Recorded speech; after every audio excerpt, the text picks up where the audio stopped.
अब अगले सूत्र में कहते हैं तदर्पिता अखिलाचार सन, उन्हीं को सब आचरण को समर्पण कर दो। जो भी तुमने किया है करने के बाद अरे मैंने ऐसा कर दिया करके कर्तापन में मत आना। हम ये कहते हैं, पता नहीं चलता कभी कुछ कर बैठते हैं, फिर उसके बाद अरे मैंने ऐसा कर दिया करके आत्मग्लानि में उतरते हैं। आत्मग्लानि भी, जितना दंभ और अभिमान प्रेम के लिए बाधक है, आत्मग्लानि भी बाधक है।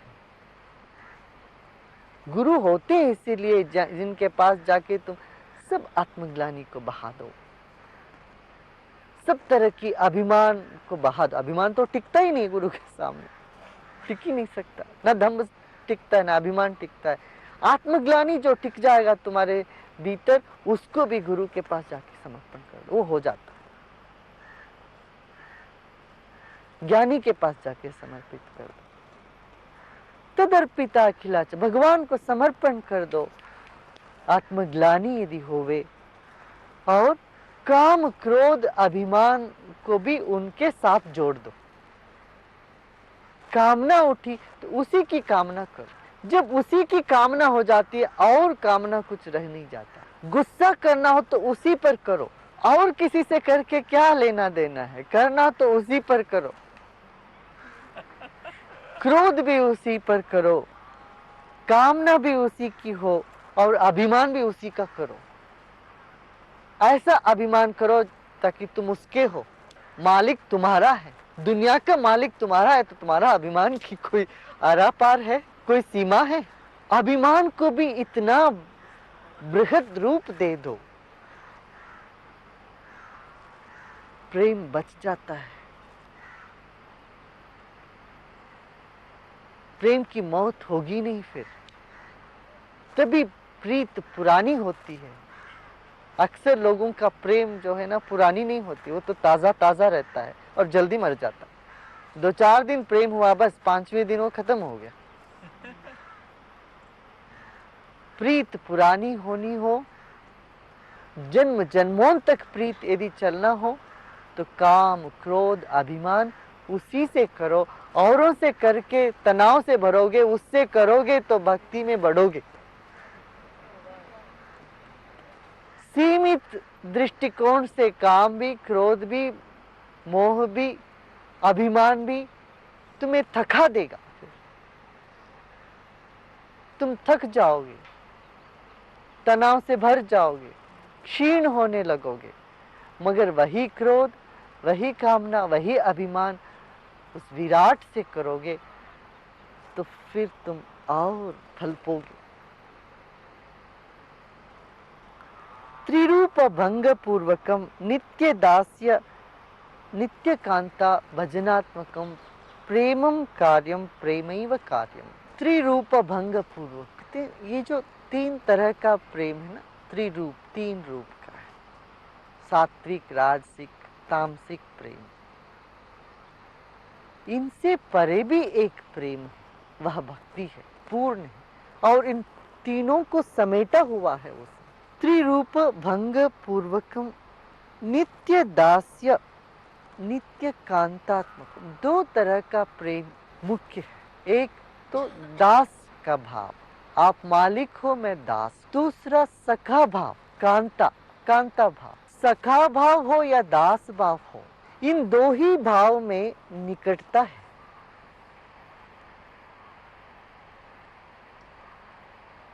इन 2 भावों से तुम शुरू करोगे तो आत्म भाव में उतरोगे। पहले दास भाव हो, जिसमें मर्यादा सम्मान रहे। फिर कांता भाव हो, यदि बहुत अधिक मर्यादा भाव हो जाए तो भय आ जाता उसके पीछे पीछे। दास कभी अधिकार नहीं जमाता है, कांता हो तो अधिकार जमाता है, सखा हो तो अधिकार जमाता है। मगर इन दोनों के संतुलन से ही पूर्णता होगी। भय को मिटाने के लिए सखा भाव में आओ।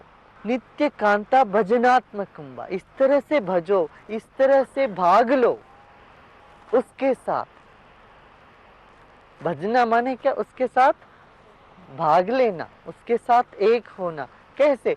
दास के रूप में भी और सखा के रूप में भी। सखा मानोगे तो बहुत पास महसूस करोगे, और दास मानोगे तो दुखी नहीं होगे।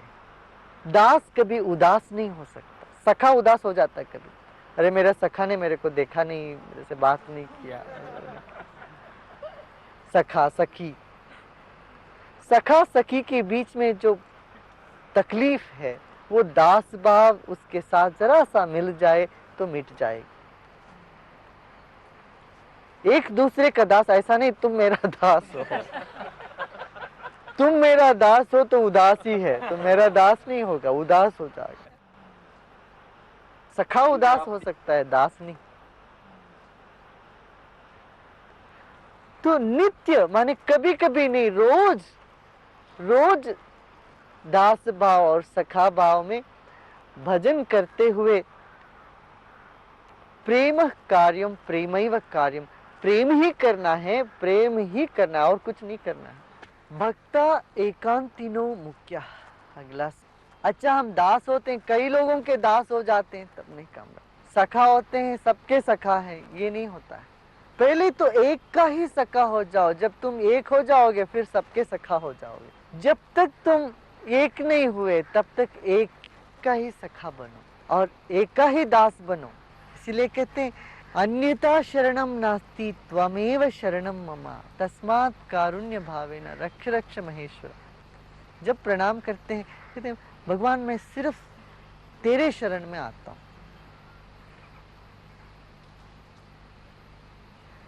एकांतिनो मुक्ता, भक्ति में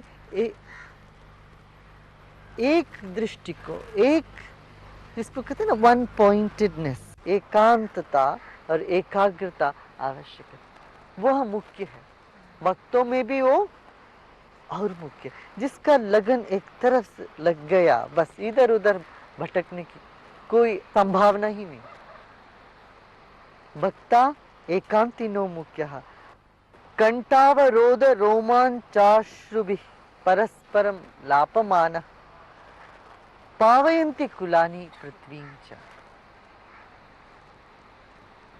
जब ऐसा एक मुखी प्रेम होता है तब कंठावरोध होता, माने गला रुकता है, रोमांच होती है पूरे शरीर में और आंसू बहता है। उसके बारे में बोलने से आंसू बहती है, उसकी कथा सुनने से आंसू बहती है, उसकी चर्चा में रोमांच होता है। यह प्रेम का लक्षण है। ये मुख्य भक्त जो है, प्रधान भक्त, पूर्ण भक्त का ये एक लक्षण है। कंठावरोध रोमांच परस्परम लापमाना, एक दूसरे को सुनाते जाते हैं उसकी कहानी, उसका महिमा, एक दूसरे को यही चर्चा बात करते रहते हैं। और पावयन्ति कुलानि, अपने कुल को भी पवित्र करते हैं और पृथ्वी को भी पवित्र करते हैं। जहां जाते हैं वैसे लोगों के भीतर प्रेम जगाते हैं, उनके मन का जो मैल को धो लेते हैं और पवित्र करते हुए चले जाते हैं। पावयन्ति कुलानि पृथ्वीं च, ऐसे व्यक्ति जहां चलते हैं वहां स्थान पवित्र हो जाता है। भक्तों की ये महिमा है। भक्त जहां भी जाता है वो स्थान को पवित्र कर देता है, वहां के जन मन को पवित्र कर देता है। तीर्थी कुर्वन्ति तीर्थानि सुकर्मी कुर्वन्ति कर्माणि सच्चास्त्री कुर्वन्ति शास्त्राणि। ऐसा भक्त ही, माने ये मत समझो कोई भक्त है हम नहीं हो सकते। मैं कहता तुम भी हो, तुम कोई कम नहीं हो। बस एक दृष्टि आ जाए, तुम एकांतित हो जाए तुम्हारा प्रेम, तुम भी हो। तीर्थी कुर्वन्ति तीर्थानि, तीर्थ स्थान होता है संतों से, प्रेमियों से। पंडों से नहीं, जहां प्रेमी बैठते हैं वही तीर्थ स्थान हो जाता है। जहां ज्ञानी बैठते हैं वही तीर्थ स्थान हो जाता है। तीर्थ तीर्थ बना इसलिए वहां प्रेमी ज्ञानी रहे कभी ना कभी। तो वो तीर्थ को भी तीर्थ बना देते हैं। हर कर्म सुकर्म हो जाता है। वो कुछ भी करें वह कर्म पवित्र कर्म होने लगता है। तो कि भक्त कोई गलत कर ही नहीं सकता। करेगा कैसे? भक्त को कुछ चाहिए ही नहीं। उसके कण कण में समर्पण है, उसके कण कण में श्रेय है, उसके हर सांस में श्रेय ही श्रेय है सबके लिए। ना कोई ममता है, ना कोई मैं कुछ है ही नहीं भीतर, या वह मैं सब कोई है ऐसा समझे। मुझ में जैसे घर के प्रधान व्यक्ति घर के हर व्यक्ति को अपना समझते हैं, इस तरह एक भक्त के लिए सब कोई अपने हो जाते हैं। ऐसा नहीं खो जाते हैं, ये भी नहीं है, सब है ही, मगर ये जान लेते हैं सब कोई मेरे हैं, ये जान लेते हैं। करना नहीं पड़ता, वो होता है। सुकर्मी कुर्वन्ति कर्माणि, जो भी कर्म करते हैं वो सुकर्म हो जाता है, अच्छा कर्म हो जाता है।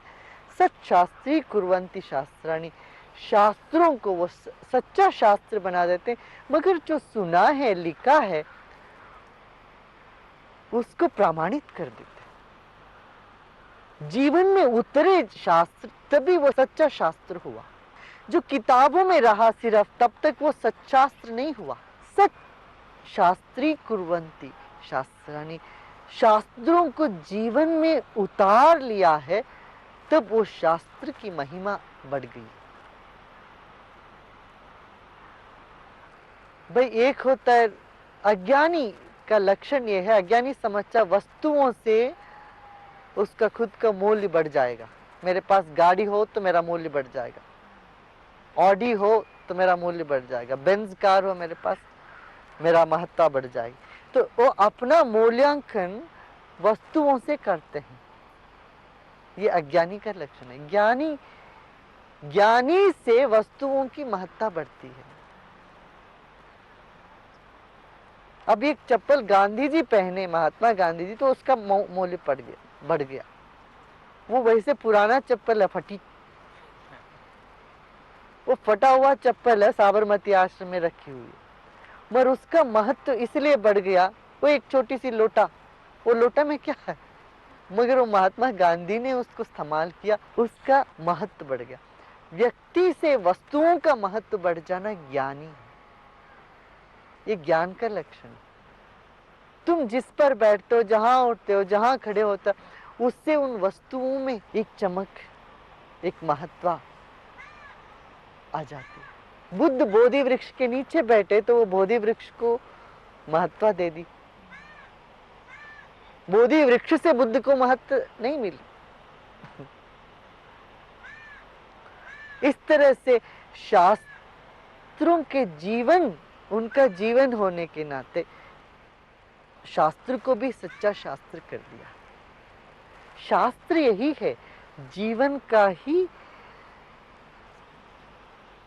एक संग्रह है, अनुभवों का संग्रह ही शास्त्र है। अब वो प्रत्यक्ष निदर्शन करके बता देते हैं।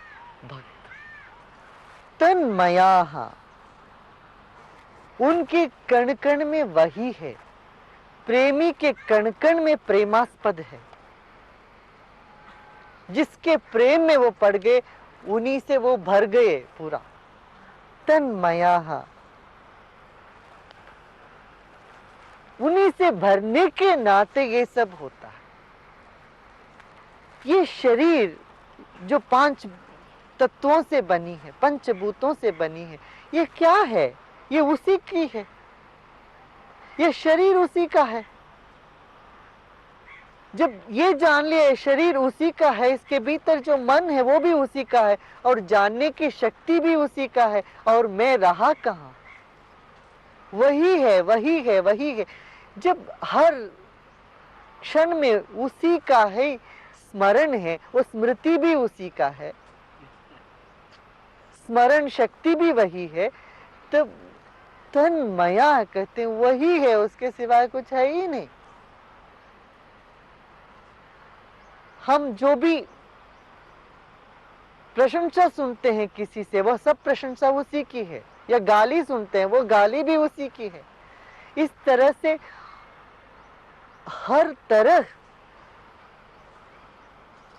वही वही जब छा गए, तब कहते तन्मया, उससे भरा हुआ है सब कुछ। तो भक्त भगवान से अलग नहीं है, भक्त ही भगवान है।